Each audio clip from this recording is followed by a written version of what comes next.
Viongozi wote wametakiwa kuandamana na kushirikiana katika kuhakikisha wananchi wote wanapiga kura siku itakapofika ili kupata ushindi wa aina yake, hususan kumsimamisha rais mwanamke wa Jamhuri ya Muungano wa Tanzania. Ameyasema hayo katibu wa UWT ya wilaya ya Kati alipokutana na viongozi mbalimbali wa Chama cha Mapinduzi CCM kupongezana katika kazi kubwa aliyoifanya kuhakikisha wananchi wote wamejiandikisha katika daftari la kudumu la mpiga kura. Tumetoka kwenye kuwatafuta wengie kwenye daftari, sasa hivi tuandamane na tushikamane katika kuhakikisha kwamba wananchi wote wanakwenda kupiga kura siku itakapofikia, na kura yenyewe kumpigia Mama Samia na Dr. Mwinyi na viongozi wote ambao watasimamishwa na Chama cha Mapinduzi katika kuhakikisha tunautafuta ushindi mkubwa wa kishindo na wa aina yake, hususan mwaka huu kwenda kumsimamisha sasa kwa kura zetu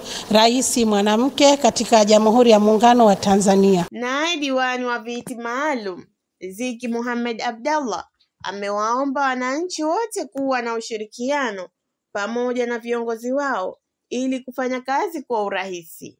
Wale wote ambao hawana mashirikiano na viongozi wao, tunawaomba sana waachane na yale yaliyopita yote, waweze kushirikiana na kujenga umoja na udugu ili wapate nguvu ya pamoja ya mashirikiano ili tuweze kulifanikisha suala letu hili. Ikifika Oktoba 2025 tuhakikishe Chama cha Mapinduzi kinashinda kwa ushindi uliokuwa mkubwa zaidi ambao haujapata kutokea katika chaguzi zetu za nyuma zilizopita. Sababu na hayo, Martha John amesema kuwa bila ya ushirikiano hawawezi kufanya jambo lolote katika Chama cha Mapinduzi CCM. Bila ushirikiano tuwezi kufanya chochote katika Chama cha Mapinduzi.